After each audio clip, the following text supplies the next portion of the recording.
went riding out one dark and windy day. Upon a ridge he rested as he went along his way, when all at once a mighty herd of red-eyed cows he saw, a-plowing through the rugged skies and up a cloudy draw. Yippee-yi-yi, yippee-yi-oh, the ghost herd in the sky. The brands were still on fire and their hooves was made of steel.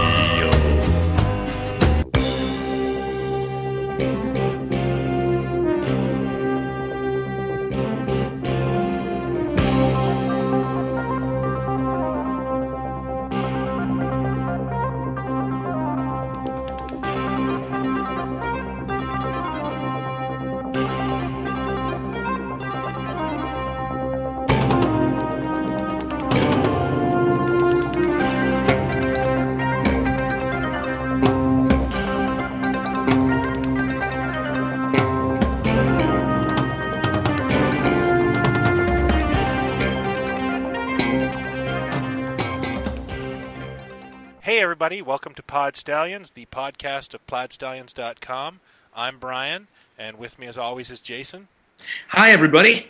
And today we are going to do a special show in the light of the sad news this week that Sir Christopher Lee, possibly one of the most storied actors in our time, has passed away. And, yes, at the ripe old age of 93. 93 years old, active to the very end, a fabulous talent. And if you like pop culture, horror, science fiction, heavy metal, Christopher Lee probably touched you, or you have crossed paths. He dropped into your world, whether you like it or not. Yeah. Yeah, somehow he must have. And, you know, it's one of those stories and one of those careers and, because in light of his age, that you can say, we're going to miss him, and it is sad that he's gone, but you go, what was left for him to do? Like, he truly ticked all the boxes, and we will go through every box in this episode. I was saying to somebody the other day, it'll take the rest of my lifetime to see everything he was in. I mean, he did, what was it, like over 120 some movies, I think? I think he has a Guinness World Record IMDb. Now, you know, there's been so much trivia thrown at me in the last week about him that, you know, I don't even know. Like, I think he once shot a man for snoring too loud. You know, there was just so much. That is true. Some of it, I'm sure, is apocryphal, but I think most of it is true. We can't cover all that. I think we just want to cover our little corner and try and do it well. So yeah, absolutely. So I think the best way to start probably would be as kids when we think our first encounter was with Christopher Lee, right? Wouldn't that be the best way to? Yeah, and I think mine's probably not normal. Okay. Because, you know, no, that's true. But I think a lot of people would say, "Oh, I saw him as Dracula or Frankenstein or the Mummy." You know, he sure as heck made a lot of horror pictures. Yes, and I love him for them. But I think the first time I saw him would have been Space 1999. Ooh. And it's probably one of the best episodes. It's called Earthbound. Lee plays an alien named Captain Xantor. IMDb has him as Xandor. Yes. The plot of it is you know, the typical cerebral first season. Lee's character is like a space hippie, to be honest with you. He's not a bad guy at all. They're good guys. So he's kind of a cousin of the crew that were trying to get to Eden in Star Trek. Sort of, except they're trying to get to Earth. Gotcha. And they're from a dying planet, and it's a great episode. It has an O. Henry twist. It's, you know, I would put it in the top 2 or 3 episodes they had in that first season of Space 1999. And isn't that the case though with 1999 that it got better as it went on, and by the how many seasons was it? 3 seasons? 2 seasons. 2 seasons. By the mid second season, didn't it get much better? No. Depending okay. on who you talk to, they kind of we went into this a little bit before, but they kind of cartoonized the second season. Well, I know they gave it more action. I didn't know they got cartoony though. No, a little. They the first season was very trippy and heady. Peter Cushing, by the way, was also in the first season. Oh, nice. We got to talk about that double act. Oh, for sure. Yeah. But the second season, they kind of... I don't want to discredit it by saying they dumbed it down, but they added a lot more monsters and punching, and something was lost, and there wasn't quite a... the porridge either got too cold or too hot. And, they kirked it up. Yeah. They kirked it up. Well, I'm going to say, again, I don't have absolute clarity on this, but I'm going to say it had to be his role as Scaramanga in The Man with the Golden Gun, the James Bond film, Roger Moore's second outing as 007, 1974, Man with the Golden Gun, and he was the most expensive and greatest assassin in the world.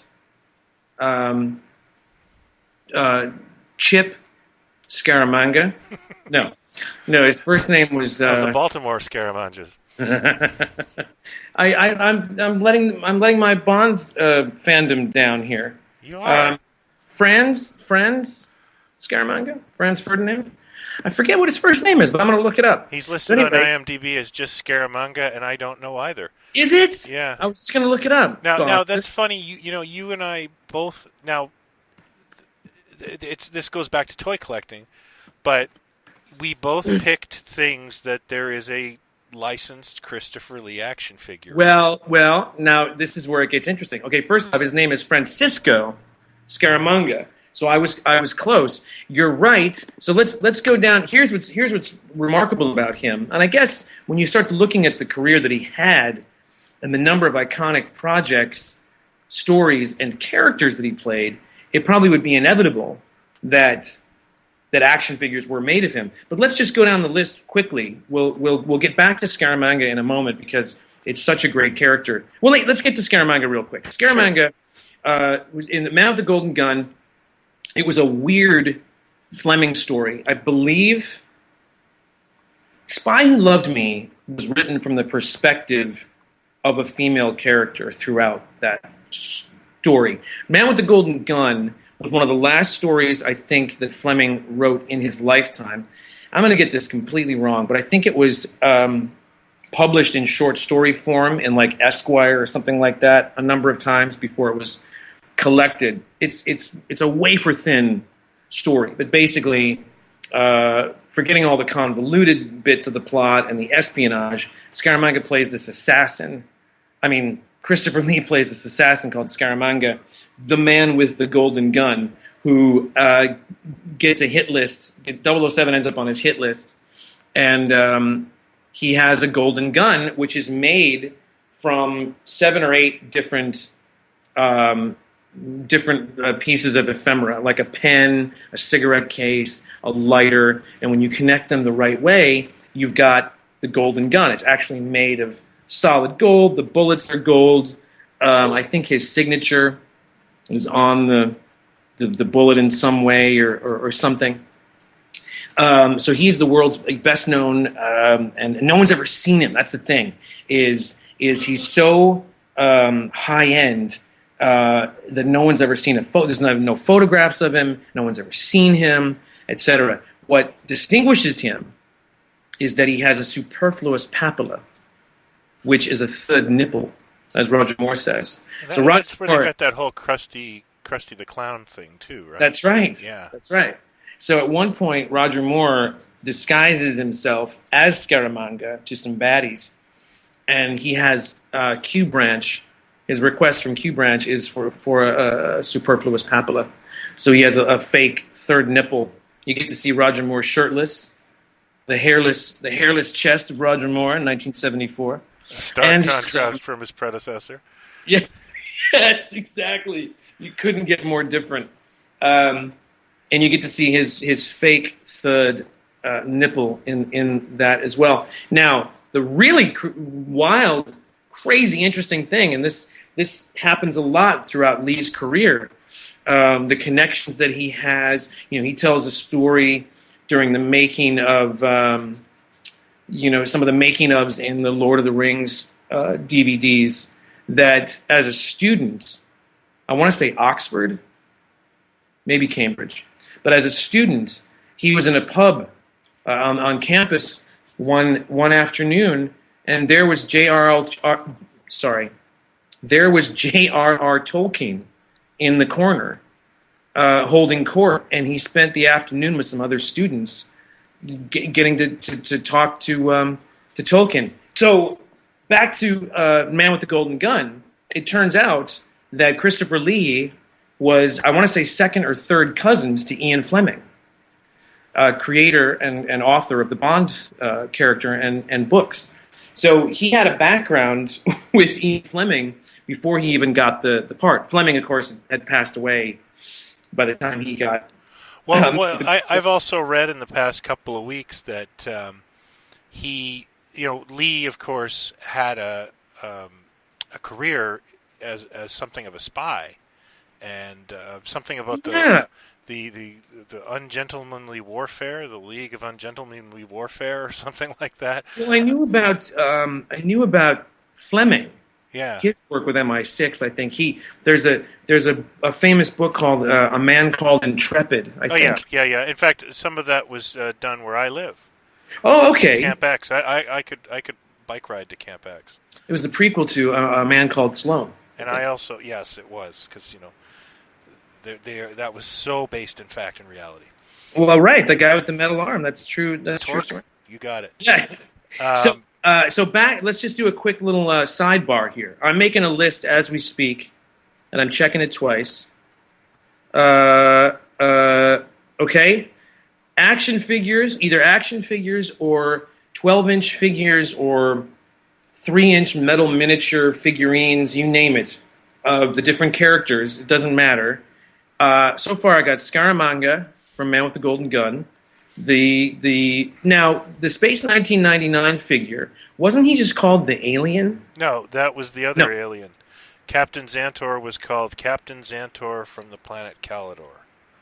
Well, it was really important, and I want to add something that Palitoy had the rights to Space 1999 in the UK, and they were notorious for not including female characters. So when it came to Space 1999, they did not make figures of the two other leads of the show. They did not make a Barbara Bain figure, and they did not make a Barry Morse. In fact, instead, they chose to make two lesser, secondary male characters, and then two aliens. Really? Yeah, well, I guess... what was their hang-up with women? I don't know. They didn't include Uhura in their Star Trek line. The only female character that they brought into the UK from Mego was Zira. There were no female superheroes in their superhero collection. Wild. I never knew that. This is Palitoy we're talking about. Yeah, it seems... I never knew that. It seems they had a real... Whoever was in charge of it said, wow, no chicks, man. That's crazy, because as we know, chicks always liven up any party. I gotta understand one thing, because I tried on many occasions to buy Amigo Supergirl or Batgirl as a kid, right? And I kept chickening out. Right. So it wasn't for lack. It just there was this thing that held me back. So right. I do kind of understand their logic. Interesting. Yeah. That's interesting. And yet here's Biff Bang Pow, little toy gun Biff Bang Pow, getting more attention than ever with their Amy Poehler and Tina Fey figures all these years later. Yeah, congratulations. It's a new universe. Well, no, it's just interesting how people are dying for it. The establishment, the boys, the girls. Princess Leia changed the world. She really did. All right, so I've got Scaramanga, I got Captain Xantor. Zantac. There has been, I believe, one licensed 12-inch Dracula produced by Product Enterprises. Our good pals at the beautiful product from Product Enterprise. And then the 90s and the 2000s were Christopher Lee action figure paradise, because you got Saruman, and then you got Count Dooku. From Star Wars. So we've got Saruman from Lord of the Rings and The Hobbit. We got Dooku from Star Wars. We got Dracula by Product Enterprise. So we're going to call that the Hammer Dracula. Yeah. Did I ever tell you? I think I told you once. They did years ago when I became buddies with those guys. They had commissioned this great artist to do a lot of the artwork on their packaging. If you go back and look at their stuff, I mean, their remote controlled Daleks. Oh, those guys can't do much wrong for me. They did a Peter Cushing movie, Dalek, with artwork on the packaging of Cushing and the Daleks and spaceships and stuff, all done by this guy whose best known work was doing the half sheet for Evil Dead 2, Dead by Dawn, which actually shows up in Spaced. It's on the wall in their apartment in Spaced. So anyway, at one point they do a gallery thing. Product Enterprise puts on a gallery thing for this artist, and a lot of stuff that they'd commissioned, they made into prints, limited edition, like sets of 100 or 50, I forget, numbered signed prints of his artwork that were for sale at this thing. Anyway, I mentioned, gosh, this is how good these guys were. I mentioned, gee, I wish I could get over to London for this gallery thing. I'd love to see it. And 3 weeks later, through the mail, I get a set of like 6 of these prints, signed prints of this guy's artwork. A beautiful Davros one, a Davros and the Daleks, an Evil Dead one. But my favorite of the bunch is a piece that he did celebrating Hammer horror. I should take a snap of it and put it on the rundown of the show for you. But it's got Lee's Dracula, it's got Oliver Reed's Werewolf, it's got Cushing, and then right up the middle, all these characters are surrounding. He literally painted a bloody hammer. Oh, the actual tool in the middle of the poster. It's got blood coming off of it, and then the characters are around the hammer. It's just so simple. It's kind of genius. Let's go to the hammer for a second, because it's probably the biggest chunk of this, and I'd hate to get sidetracked. But I mean, for me, when I think of Frankenstein, I'll always think of Boris Karloff. Sure. But when I think of Dracula, I think of Lee. Me too. Is that a generational thing, you think, or a taste thing? What do you think that is? I think that he's just more dynamic. I mean, I can barely this. I don't know if I have to turn in my Universal Monster Fan Club card. I doze off during Lugosi Dracula. It's a classic. It's iconic, but it's a play. Yeah, and it's a little slowly paced. Whereas, the Lee version of it is much more dynamic. It's in color. And to be perfectly honest with you, Lee is a very imposing figure. Oh, gosh. Yeah. I mean, let me tell you, the climax, the freaking violent, loud, scary climax of his first Dracula, and you know what I'm talking about, when Cushing runs across the table and jumps on the tapestry to pull it down off the window. Yeah. And all of a sudden Lee is exposed to a shaft of light. Yeah, it's a famous picture. You see that? It's still incredibly effective, that scene. The whole damn thing. I mean, and we got to remember. I know it's a broken record, but it was in color. The blood was very red in color. So much about that Hammer Dracula was revolutionary and turned the horror world on its ear. I always got the sense too from Lee in interviews, print interviews, especially the Lord of the Rings. I mean, he always said he just hopes, during the filming, that he'd always hoped that he could live long enough to finish the Lord of the Rings films. I don't think he understood that there would be 3, Hobbit films, but he was saying this back doing the Lord of the Rings trilogy. Yeah, was he in the Hobbit films? I haven't seen those. He was in all 3 of them. Oh wow, okay. And technically, he did not. They cut his scene out of of Return of the King, the theatrical Return of the King, but he's all over the home version, the extended version. But back then, he was wishing and crossing his fingers that he would live long enough to finish that trilogy. Well, then he was a gigantic fan of that. Huge, massive Tolkien fan. I think he spoke Elvish, like he knew the languages. He was a.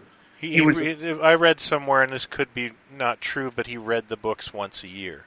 Yes, that is true. Yeah. Well, that's certainly what he claims. And I've also heard that he did a terrible Robin Hood series in the 90s because he was playing a wizard. And he just Robin Hood series in the 90s? Yeah, I've never heard of it. And New Adventures of Robin Hood, a TV series. This is a beautiful thing about him, okay? He did a James Bond film in the early 70s, and then he's the bad guy in Captain America 2. Yes. He just didn't turn down work, and I found a lot of, and the stink of any of the work that he did never got on him because he delivered quality. That's the thing. You can say what you want. I always say this about, well, I can't really say it now, much as I love Michael Caine, but Cider House rules, I guess I'd say. Woo! But for the most part, you could say that about Caine. You could say he made some stinkers, but he was always giving it his all. Yeah. And same thing with Lee. He never wavered in the gusto that he gave to a performance. But yeah, no, he ran the gamut. I mean, he'd have to with the number of films that he did. So the Hammer stuff, and we'll get to that because he not only played Dracula, which is most iconic, and no matter how many times they tried killing him off, he came back for another story. That character was so popular. He also played Frankenstein's monster. The first one, yeah. He also played. He was a mummy as well, right? He was Karis, actually. Yeah, it's just a remake of the Universal Mummy series that Lon Chaney Jr. But he is far, even though it's not a speaking role. Again, he's 6'5". Yeah, he's an imposing figure. Yeah, it really works, and of course they also make Cushing's character. He's got a limp. I think is it a trick knee or he's been injured, so that he can't just run away from the mummy is. The Mummy is jokingly, a lot of people always say, "Oh, let's just quickly walk away. Let's just run." Yeah. So I mean, and now we start getting into just not only him being an icon, but the iconic characters that he played. He not only did he play Sherlock Holmes, and I'm going to say more than once. I think he played Sherlock Holmes, and Patrick Macnee, John Steed, one of my heroes. Played Watson. I'm pretty sure. Not only that, but he also played Mycroft Holmes, Sherlock's older brother, in a well-known for Sherlock Holmes fans, a well-known Holmes film, but a little-known kind of a cult film for the rest of the world called The Secret Life of Sherlock Holmes. I think that's what it's called, by Billy Wilder. Very odd Sherlock Holmes tale. I forget the actor that played Holmes in it, but it also it was an odd Sherlock Holmes story. It was done by Billy Wilder, but it also was one of those movies that for the longest time there were 2 or 3 different cuts floating around out there, and I think it got taken out of Wilder's hands, etc. And as long as we're on the subject... It's The Private Life of Sherlock Holmes. The Private Life of Sherlock Holmes. As long as we're on the subject... and I want to remind the fans that are in awe of what we do, episode in and episode out. We're doing this without a net. I'm not looking at the internet. This is all the essence of the gist of the show, which is the reams of useless information we have at our fingertips. I'm totally looking at the internet. But you're looking at it. Yeah. But while we're on the subject of odd cuts and missing scenes and director's cuts and different cuts of things, and we're talking about Christopher Lee, we have to talk about The Wicker Man, Oh, what a brilliant film! Yeah, which went not the from Nicolas Cage version, but the not original. the Nicolas Cage version, but it went from a movie that was barely seen. I think it was well reviewed, but not very well seen. And then when it disappeared, it really disappeared.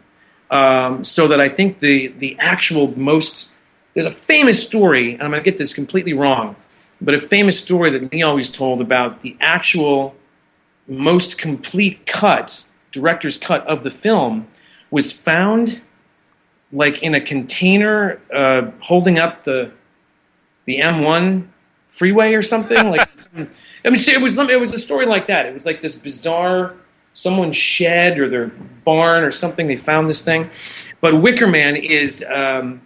I have always appreciated Wicker Man. The Wicker Man. I've always liked it. I do not hold it in the esteem that a lot of horror fans do. But if anybody out there knows the title but has never seen it, I recommend watching it at least once. It is and try not to read anything about it before you do. You know what's funny about that movie is my discovery of it was, and this is a strange thing, is I got as a teenager I got drunk at a friend's house and you crash over. Sure. And the next morning, the dad kind of served us coffee and Nice. said, "Hey, you ever seen The Wicker Man?" No. And I was like, "No, it's a friend of mine that I grew up with. His dad was always into Tom Baker, Doctor Who, and Tarzan. Oh, cool. And stuff okay. like that. Like he hit me up for Tarzan cartoons not too long ago. Oh yeah, I remember this. He's Yeah. not much of a geek, but he liked what he liked, and Right, right. we watched The Wicker Man at his place. No and way. that was such a weird. Including the Britt Eklund stuff. You know what? It's been so long. I think so. I don't know if he taped it off TV or where he got it, but he was just such a fan of the film. And It is a very strange horror film. It is a very unique horror film. It's a true one-off. I think it was a book. Yeah. Before it was a film. I think so. You know what's funny is last week I was at a friend's house and we were discussing Lee's outfit in it. That Right, kind turtleneck. of that yellow turtleneck and that Yeah, kind of blazer. checkered blazer. Yeah. Well, he's called Lord Summer Isle. Is that what his name is, the character? Yeah, I think you're Summer Isle. I want to say Summer Isle. And Yeah. Lee was good at. He had that unbelievable voice, that incredible voice that he could do whatever he liked. But he could be in your face, menacing, or he could be quietly brooding. And Lord Summer Isle was one of the latter characters that he didn't do much, for the most part, until the lid gets blown off the story and you realize what this is all about. And he was just terrifying. Now the other end of the spectrum too, and we haven't scratched the surface yet of all the iconic characters and films. And we probably won't. No, but then he something happened in like the mid to late 70s where the comedy world started to kind of embrace a lot of the irony in Lee's performances and how iconic. And I think the first thing I can think of that really embraced that was him hosting Saturday Night Live in the mid 70s. I was going to think that the Three Musketeers movies. Oh, right. Where he played Rochefort, I think Yeah. that's when it started to turn around a little bit for him, because those are fun movies. Oh, those are great. Those are Richard Lester. Yeah, and did those. Then he started doing like he never. There's no real steady path. He's in airport disaster movies. He's in cheap Canadian sci-fi movies like Starship Invasions, Marvel TV movies. Yeah, he's so outclasses everything in the Captain America movie. Like, oh God, it's what's he doing in there? Did he do a Muppet Show? I don't know. I feel like he did a Muppet Show, but I could be wrong. Now back to the horror thing and all the stuff that he did. He co-starred with good pal Peter Cushing, who was older than Lee. So if Lee died at 93, if Cushing were alive today, I want to say Cushing would have been like, 110. I think he was a good 15, 20 years older than him, I think. I think the thing with Cushing though is he died younger than he should have because his wife passed away. Oh, yeah. And a Yeah. lot is said about Cushing is that he just started to kind of Deteriorate, yeah. deteriorate. He was supposed to have been the gentleman's gentleman. Yeah. Like one of the sweetest human beings.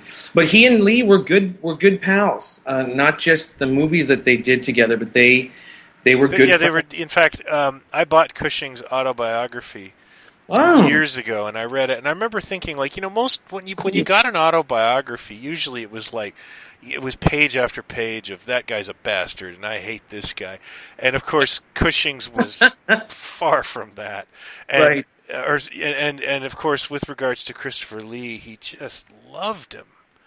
It was just nothing but love on Cushing's end, and I assume it's all reciprocal. Yeah. So they were good pals. They worked a lot together, and of course Cushing ends up.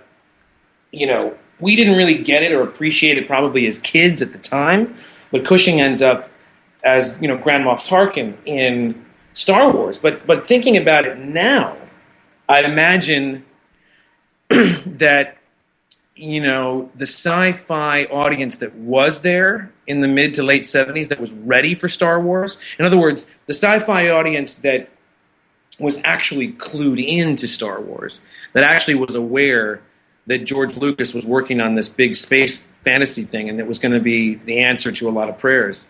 Those geeks, I can imagine now how crazy they must have gotten when they heard that Peter Cushing was going to be in this thing. Yeah, it seems like it was a purposeful thing. Oh yeah, oh totally. Have you ever seen? Speaking of Star Wars and Christopher Lee and Peter Cushing, have you ever seen the movie Arabian Adventure? Arabian Adventure? Yeah. I don't think so. What year? It's 79.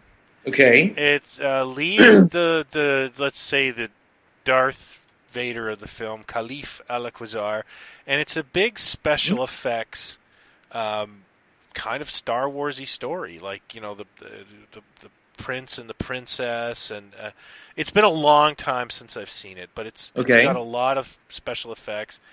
Cushing's in it, Emma Samms is in it, Mickey Rooney's in it, John Ratzenberger's in it. What a cast! Wait, John Ratzenberg is Ahmed, and your favorite actor in the world, Shane Rimmer, is Abu.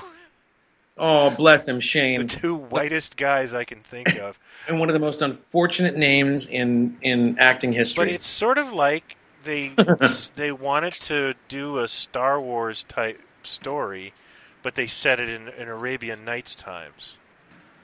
And wow, I don't think I've ever heard of this thing. You know what? It came on TV once in the 80s, and I remember going, what is this? And I watched the whole thing. Speaking of the 80s and Lee, here's another one that is a real oddball one. It's a movie from 1980 called Serial. Martin Mull, Tuesday Wells. Ring any bells? No.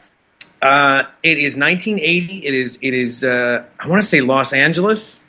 Based on a novel in the mid or late 70s, and it was Marin County, the trendy Marin County, during a year in the late 70s. Every kind of late 70s yoga-esque granola, religious cults, ashrams, you name it. It's all kind of spoofed in this movie, and Martin Mull is the suburban dad in the middle of it trying to... Has he ever played anything else? Not really. Yeah. Not really. And then there's a bit in it, I think. I'm trying to look at this right now on Wikipedia. There's a bit in it where Christopher Lee shows up as a guy called Luckman. And by the end of he I think is the leader of this cult. It's a comedy, by the way. Yeah, I kind of got that. Yeah, and he's the leader of this cult. But things start to change throughout, and by the end of it, he's joined like a gay motorcycle gang, And so by the end of it, Christopher Lee is riding a motorcycle up the stairs inside someone's house, and he's all in leather, but he's being a little camp as well because he's this gay biker. And I remember seeing it as a kid. It was on TV once, and I went, "Oh my God, that's Christopher Lee," because that was right after 1941. Yeah. He was a Nazi in 1941, and he played that, for laughs. Wasn't there a Dracula joke in that too? You know what? I've never sat through all of 1941. Oh, really? I've tried. I have a friend who swears by it, like it's one of his favorite movies of all time. But it's tough. But I'm not the biggest Spielberg guy, to be honest with you. So. Oh, really? Yeah. Do you know, by the way, that Sally Field had to audition for Lincoln? No way. Now, I'm not the world's biggest Sally Field fan, but really? Yeah. She had to audition to play Lincoln's wife. What's wrong with this picture here? I have no idea. Anyway, so that's just an example of some of the stranger stuff that... Actually, speaking of strange, have you ever seen The Return of Captain Invincible? Yes! Oh, you have? Alan Arkin, right? Alan Arkin. Lee's the bad guy in that. Yeah, but you know what's Mr. funny? Midnight. It's so funny that you say this. Just yesterday, which would have been the 12th of June, I think. Today's what? What's today? 13th? It's the Whatever? 15th. 15th. Jeez. I've been in cryogenic sleep for the past 3 days, clearly. Just yesterday, driving around, happened to have NPR on, and someone's doing a little tribute to Christopher Lee. And, of course, somebody has to, make a little wink. And they go, well, he did this and he did that, and he played Dracula. But did you know that he was also in The Return of Captain Invincible? And they're wrapping up the show, at this point. And when the host said The Return of Captain Invincible, of course, the audio cue was the song that he sings. Doesn't he have he's got at least one song, right? All I remember about that movie is there's a song called Bullshit, where a guy just says it 100 times in a row. The Return of Captain Invincible, right? Yeah, it's a weird film. I'm sure it has its supporters. No, it's odd. It's weird. A parody of superheroes. Alan Arkin is like a washed-up superhero. Yes. And he's a retired and alcoholic. And I honestly... 83. Australian. It was Australian. It was Australian, and I know it has its but it's almost like somebody went, that Rocky Horror, it's bringing in a lot of money. Yeah, we got to do something. We can make that too. And wow, Alan Arkin, Christopher Lee. You know what's funny? I'm looking at Wikipedia. I am now getting on the internet because I want to look this movie up. Richard O'Brien. You're right. Richard O'Brien was the lyricist. Yeah. No, did you know this? No, you know what? I didn't know that. But he it and just Richard had Hartley did Rocky Horror. They contributed 3 songs. Yeah. So that's what they were kind of trying to create. It was a midnight movie, I guess. Apparently, yeah. That's so funny. And you didn't know that. You had no clue. No, I didn't. Like I said, I haven't seen that movie since the 90s. When superhero movies weren't exactly easy to find. Right. You went where you went where the work was. I mean, I remember opening weekend of Condor Man. I missed opening weekend of Condor Man, and then there was no second weekend, so I was screwed. We were so hungry. Yeah. For anything. I remember Condor Man, and what was the one we talked about a month ago that I told you it was so bad. I wanted to go see it so badly. My dad took me. My dad sitting next to me, looking at me with his hand over his mouth, chuckling. He's laughing at the patheticness, and he feels bad for me, but he's also making fun of the look on my face, which must have been rip-off. Wasn't that like Sheena or something? No, it was like A Shape of Things to Come or something. Oh yeah, Shape of Things to Come. Yeah, but that was sci-fi. You just had to wait another week in the late 70s. That's true. That's right. That's true. And, all right. So here's what I got so far for action figures. Back to this little poll we're taking. Yeah. I got Scaramanga, Space 1999, Lord of the Rings / Hobbit, Dracula, Product Enterprise, Dooku, Star Wars, Was there a Frankenstein done of him? Did anyone make Not a that? licensed one. My pal Someone did it because why does that look familiar to me? Martin, my friend Martin at Distinctive Dummies, who does these little runs of things, did an 8-inch Mego one. He may have done a That's 12-inch one too, but those are long gone. that's I um, am very proud to own one, and not to brag, but it's magnificent.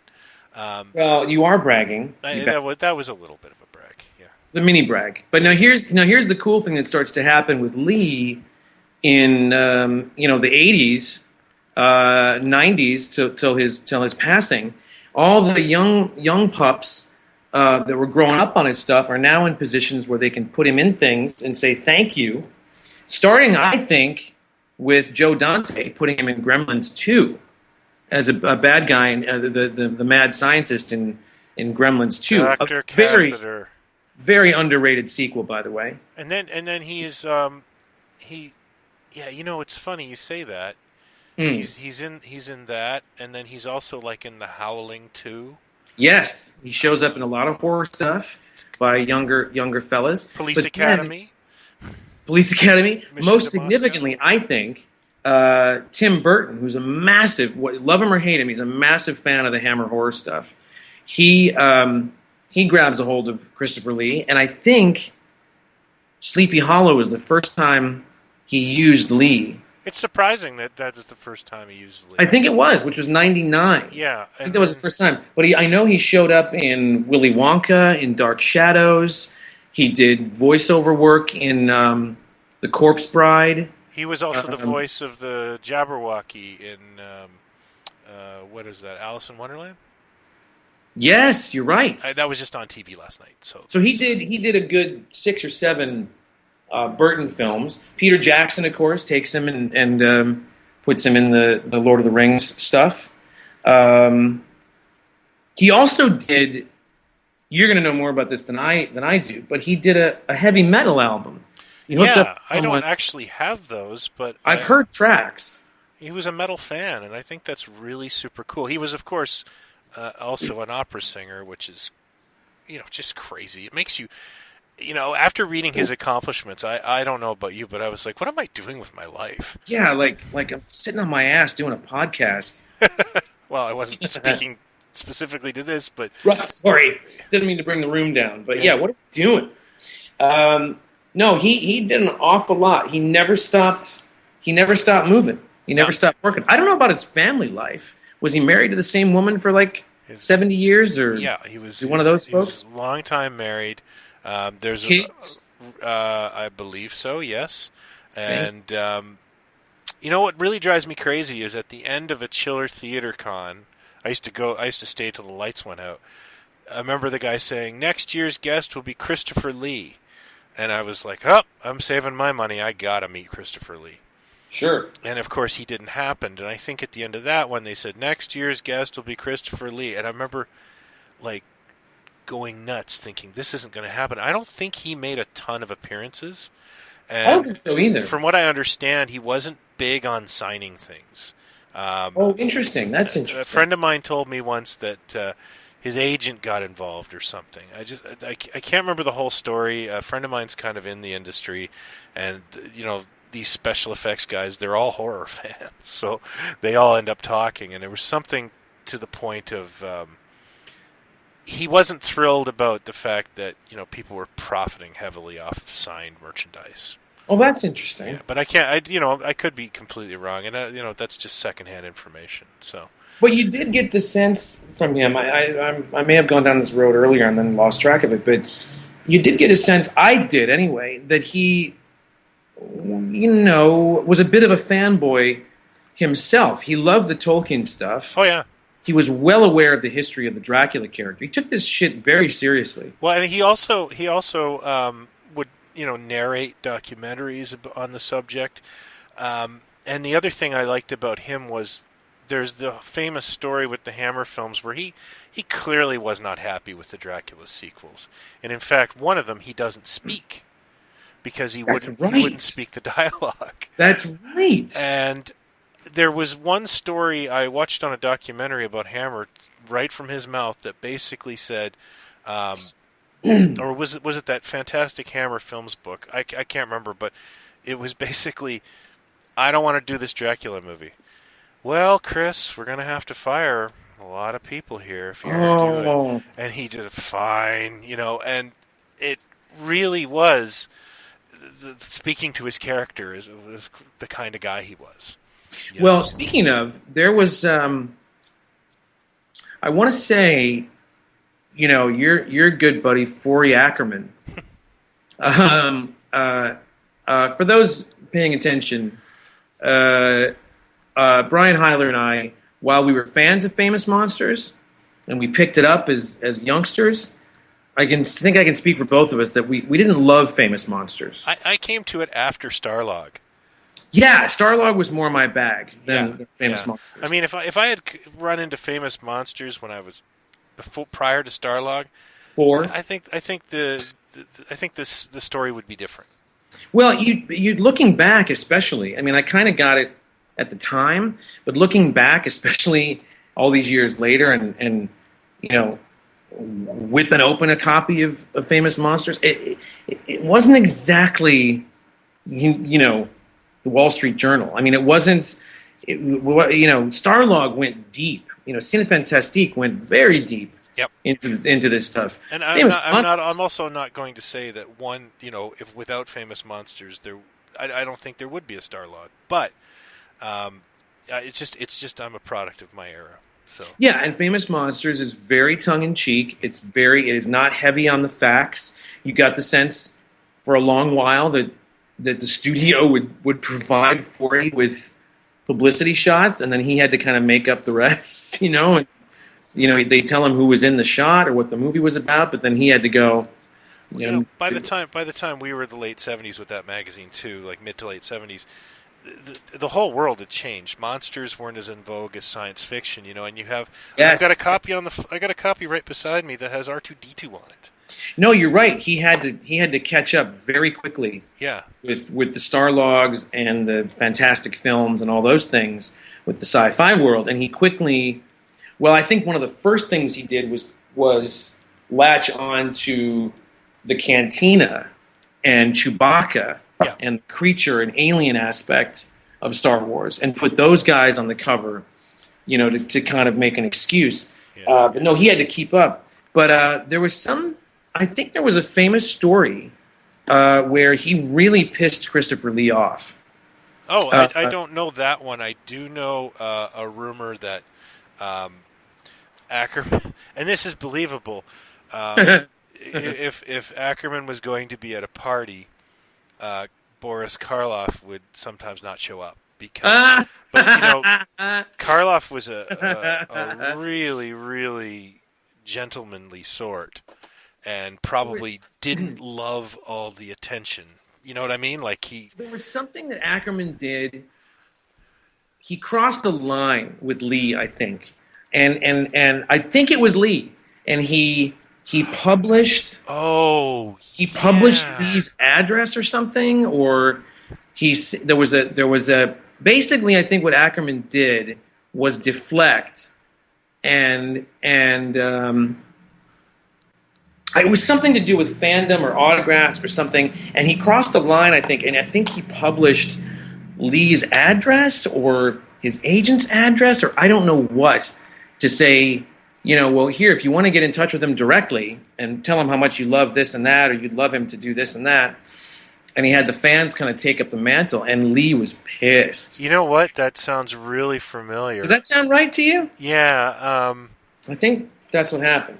Yeah, I think you're right. I think there was something where he got something published.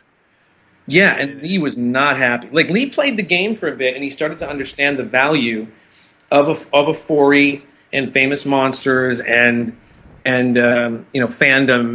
This is mid. Well, that magazine rose to prominence right around the time that the Hammer films were really coming out. So they and also getting their second wind. Yeah, right. It was the the TV reruns. Famous Monsters, got its second wind with those movies, with all the reruns, the Saturday afternoon stuff, and yeah. Did you have Horror Incorporated? Did you have that on Friday nights? You know, we didn't. We kind of got the shaft in that regard. I always didn't thought have any horror host as a kid. I always thought that Lee, being a huge Twilight Zone fan that I am, I always thought that he would have been a guy that would have been a face that would have, because a lot of Brits showed up in the 5 seasons of Twilight Zone. He did show up in, I could be getting this wrong, but one of those other anthology shows like One Step Beyond or Oh, I'm sure he did. Yeah. I don't think it was even called One Step Beyond, but one of the very earliest things he did was playing a Nazi character in one of those anthology series that only lasted like a season.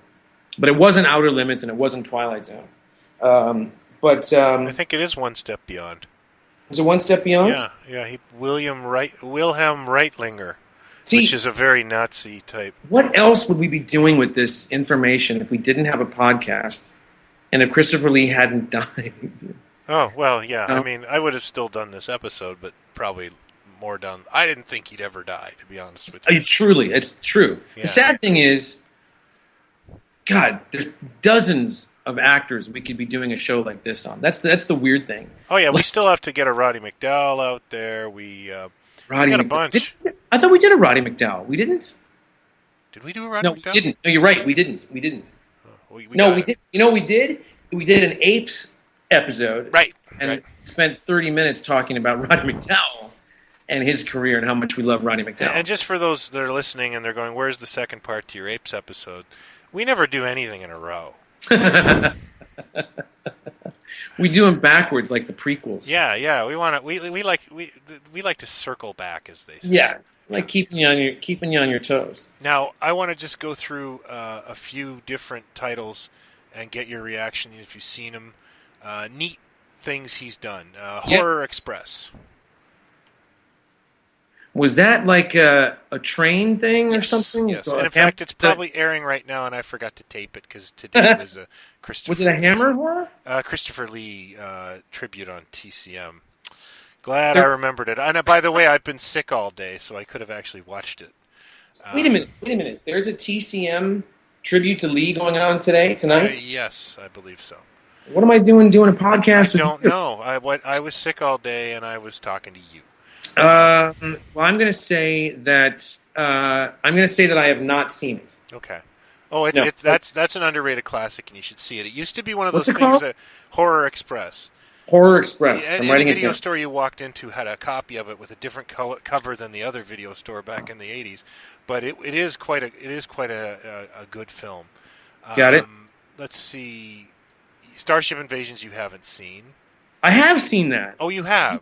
You gave me a copy of it, right? I don't think Is that I the did. Italian one with like Richard Keel is in it? I think and No. no. Who else is What in the it heck? besides Lee? Robert Vaughn. And the weird headgear. Yeah, Robert Vaughn's in it.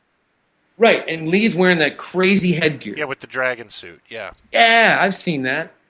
Oh, you have. Yeah, that's a Yeah, I've seen Canadian classic. Yeah, a camp classic.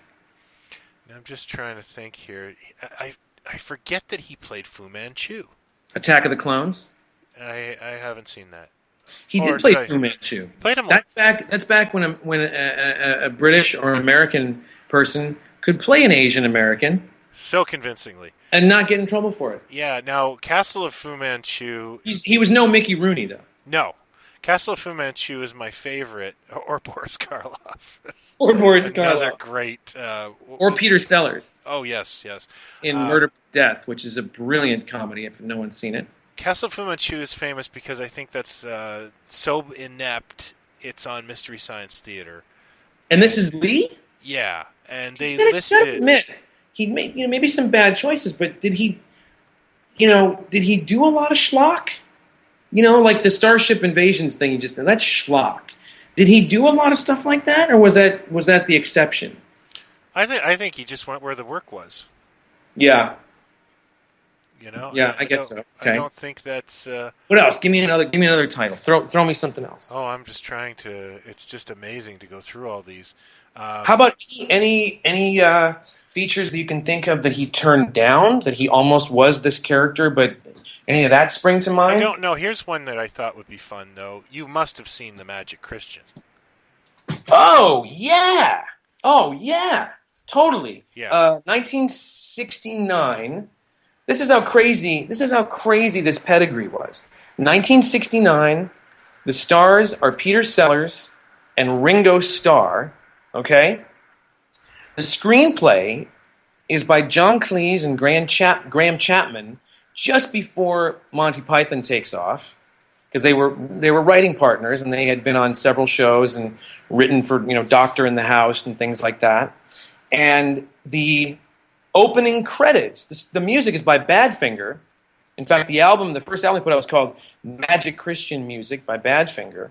The opening song, the opening titles is "Come and Get It," which was written by a fella called Paul McCartney and performed by Badfinger, who were originally called the Ivies. When the Beatles set up their Apple label, they started looking for bands and singers and so on. Badfinger are one of the greatest. They were a fantastic group, incredible singer-songwriter and Pete Ham, and one of the saddest stories in rock music ever. I'm totally sidetracking here, but when you talk about Magic Christian, this is where it hits me. Because never in history, this was the only time in history that a band basically were ushered in by the Beatles, the greatest group of all time and the biggest thing in the world, especially at the time. So much so that they were called the Ivies, and John Lennon renamed them Badfinger because he had something called Badfinger Boogie that he always worked on. He called them Badfinger. And McCartney writes and produces the first song, which goes like to number one, basically. And then it was, but an incredible output. When you think about Badfinger, people go, "Oh, I don't think I know who they are." Well, you go, "If you want it anytime, come and get it." Okay, well, everybody knows that. Then you go, "What about No Matter What?" No matter what you are. Oh, yeah. That was Badfinger. But most of all was Without You. I can't live if living is without you. Everyone, first off, a whole generation of people think it's Mariah Carey. But for those people that know better, a whole generation before that thinks it's Harry Nilsson. It wasn't. Nilsson brought it, I think, took it to number one, and his is the most iconic. Yeah. But it was a Badfinger song. It was an album track by Badfinger. Yeah. We could do a whole episode just on Badfinger. I wouldn't talk a lot. So I'm sorry, I'm ranting, but yes, Christopher Lee. There's lots of weird cameos in Magic Christian. I think does Yul Brynner show up in it too? Could be. I haven't actually seen it since I was like 7, so it's a weird movie. It's one of those movies where I thought I would like it as a kid and didn't understand it. Now, do you remember? Speaking of weird cameos, Jerry Lewis directed a film called One More Time, where Christopher Lee shows up as Dracula. But Peter Cushing is also Dr. Frankenstein in a short cameo. No, but I'm going to write this down right now. Sammy Davis Jr. and Peter Lawford. Wait. What's it? Wait a minute. That rings a bell. One More Time. Lawford and Davis Jr. Yeah. That rings a bell, but I'm writing it down here. One More Time. Movie poster even is Jack Davis artwork. Oh, that's right up my street. Yeah, looks terrible. I'm pretty sure I've seen this because my buddy Wyatt Doyle, who you know because he's oh, bless him. Now I can't think of it. I know who Wyatt is. You know who he is, and he works with the brothers that you love. Yeah, the Friedman brothers. The Friedman brothers. Yes. He's a big Sammy fan. Has everything Sammy's ever done, first on VHS, bootleg VHS, and then on DVD. So I'm pretty sure I've seen that through him. But Lee was in that, playing Dracula. Just an unbilled cameo, and Peter Cushing is Dr. Frankenstein. Wow. Okay. Which I think is crazy because it just shows how iconic they were in the 1960s. Well, did you in the 60s? You said. Yeah. I think that's maybe 1970. Because don't you feel that our childhoods, the whole, Godzilla on a Sunday afternoon kind of thing, and and some of the Hammer horror stuff in the afternoons, and so on. Don't you feel like that was a big part of our Oh time? yeah, yeah. I used to watch Hammer films on Friday night. They'd be these kind of tomatoey prints on City TV, Right, and they'd right. give me nightmares. Well, they truly were. I mean, I remember several times Mom coming in the room going, "What are you watching?" It Yeah, was it and was graphic. There was graphic stuff in there for yeah, television. they were a bit gory. They were a bit scary. Hmm. They were sexy. They Um, were sexy. There was a mhm. lot of cleavage in those Yep, in color. yep. I remember seeing the Vampire Lovers for my first time when I was 14. Going, hey, Hey now. yeah. Surprisingly, I Um, don't own a copy of that on like DVD or Blu-ray or anything, and it's a good and film. speaking of iconic crazy British actors, Oliver Reed as was it where not was it Werewolves of London? Curse of the Werewolf. Curse of the Werewolf. Yeah, Who did Werewolves of London?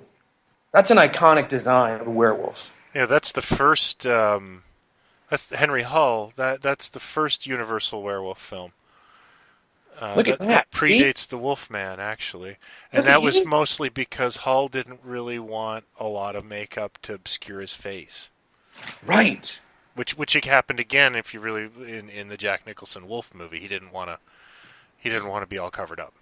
And it's got its moments, the Jack Nicholson Wolf movie. It does. I kind of enjoy it. It's got its moments. Have you ever seen Jesse Franco's Count Dracula? Which is it's Lee playing Well, that Count. sounds familiar. 1970. It's probably the first movie to put the thing out of Stoker's book that, of course, Coppola did, where Dracula's an old man at the start, and then he gets younger. I don't Um, I don't think I've seen it. Klaus Kinski plays Renfield. Herbert Lom is Von Helsing. Well, there's a cast. It's a good cast. There's a cast right there. I seem to recall reading something about having some of them had to film without being in the same room due to timing. Or just not wanting to be near Klaus Kinski. Yeah, well, possibly. Did you ever see that documentary? The No. the what's his name? German. It's called my beautiful fiend.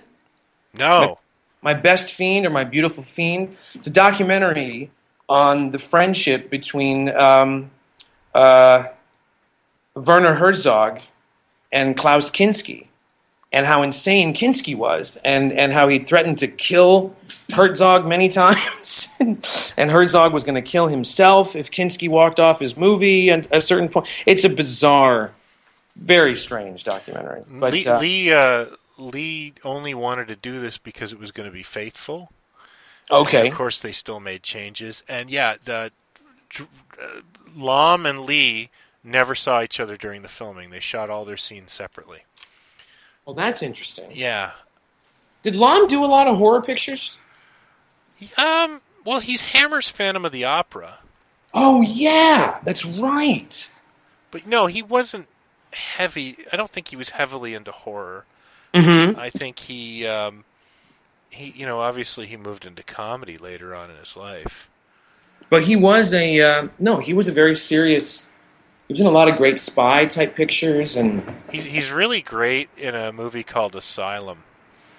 It's an Amicus film, and one of these days we got to do a whole Amicus episode. thing. Yeah, Yeah, or we should do a Hammer one too. But we could do Hammer Amicus. We could do like a. well, I think there's too much to mine, to be honest with you. That's I can't. That's weird. A lot of weird Amicus stuff. Did Amicus do the baby? Was that Amicus? No, I don't think so. Ugh, creeporama. I think The Baby was an American production, if I'm not mistaken.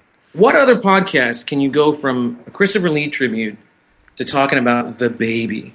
Yeah. Well, let's One of not. the movies ever. So we should probably wrap it up. I know we haven't done Lee justice, but Did he do The Simpsons? he did not do The Simpsons. He did not do The Simpsons. No. I would have thought those guys would have been all over Christopher Lee showing up in their show. Well, you never know. They may have been, and he just may have not wanted to do it, or time didn't work out. Who knows? Right. Sometimes they need to write the right thing, right? So I can't believe there's much that was left for Lee to accomplish. I mean, I think the crowning achievements for him that he was probably most proud of was playing. He loved Conan Doyle and the Sherlock Holmes stories. He got to play Holmes. He got to play Mycroft. Of course, he became one of the, if not to a lot of people, the most iconic Dracula. But I think most of all was being involved in the Tolkien films. now Imagine him wanting to have done them, for 40 some years, and then someone finally coming along with the technology and wanting him to be part of it. Now, one of the rumors I have heard is he was mentioned in that, and I could be wrong, but I swear I heard it. It was either him or Vincent Price were mentioned. You remember Tom Baker was trying to get a Doctor Who movie made? Doctor Who meets Scratchman. Yeah, and I thought he was one of the choices. Weren't he and Ian Marter writing it? Yeah, and it's something I wish had been made.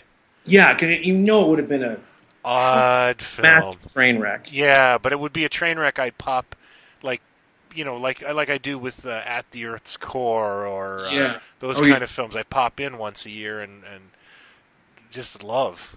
Lee, you could see in an alternate sort of universe. Did you ever see Casino Royale?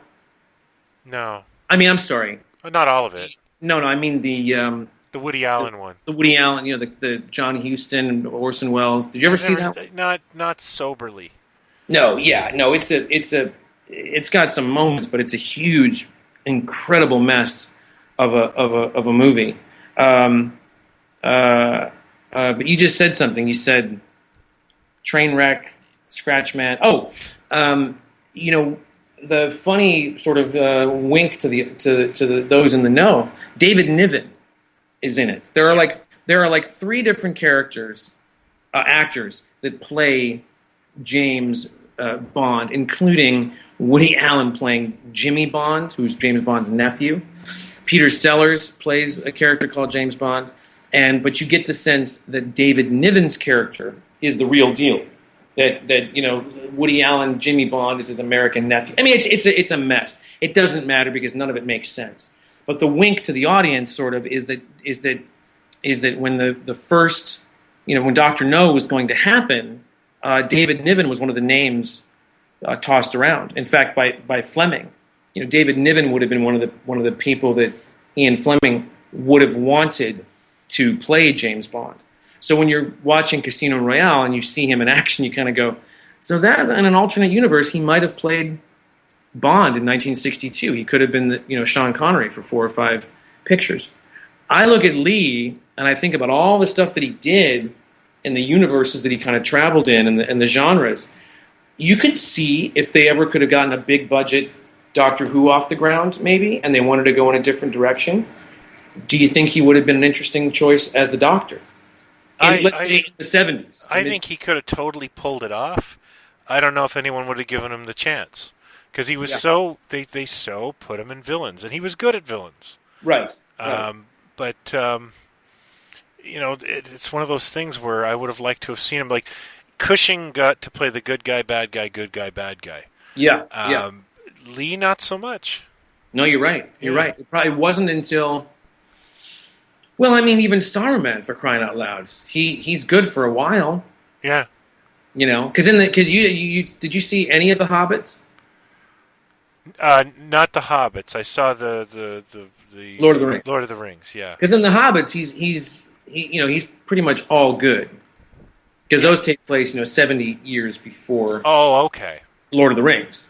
Then Lord of the Rings, he becomes a baddie. But I could see him. Because, just recently he'd have been a cool Doctor Who.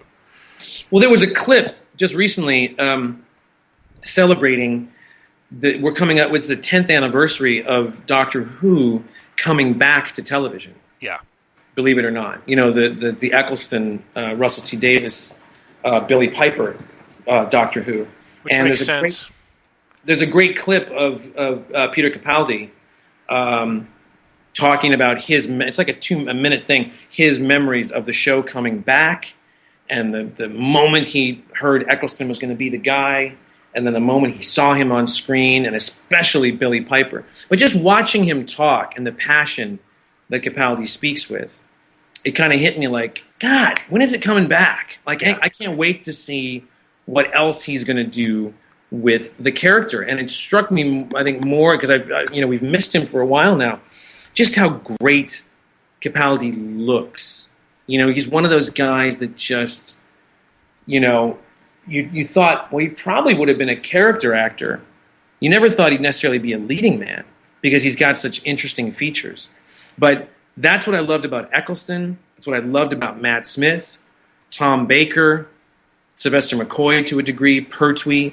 They all had these unusual features that made them the Doctor distinctive. Nothing against David Tennant and nothing against Peter Davison, but they're not my go-to guys as the Doctor because they're so cute.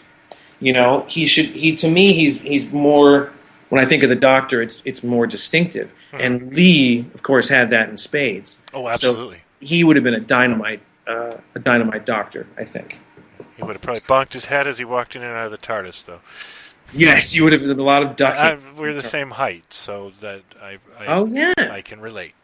So there you go. This was a last-minute episode choice. It's all down to Hyler. It was his choice to do this, but I think we pulled it off. I think we knew enough about Lee. You could do this all by yourself. I'm a humongous fan and have been for a long time. So yeah.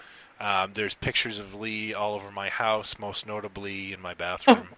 Really? Yeah, where we have a wall of postcards from movies. Aww. And there's a lot of Christopher Lee on there. Oh, very cool. Yeah. So a lot of Betty Page too. Rest in peace, Christopher Lee, Scaramanga, Saruman, Dracula, Captain Clink. What was he called in Space 1999? Captain Xantor. Captain Xantor, Frankenstein, Sherlock Holmes, Lord Summerisle, Mycroft Holmes, Karras. The list never ends. So what a great episode. I enjoyed it. I hope you did. And if Lee is listening somewhere, I hope he did too. I hope we did him justice. Yeah, we'll never see your like again, sir. No, we won't. So that's it for us. We'll see you back here in July where we'll have a new topic. I don't know what that is yet. Well, we'll probably have a lot of post-Comic-Con madness to talk about, I would think. Well, you will. I will have stories of mowing my lawn and going to flea markets that weekend. I'll be sending you pictures. Maybe there's some surprises popping up here and there. Be interesting. And you never know what I might find for you. You're always looking for crap. Get me something nice. I'll get you something nice. All right. I know your size. Yep. All right, everybody. Thanks for listening. Thanks very much. Talk to you soon. Bye. Bye.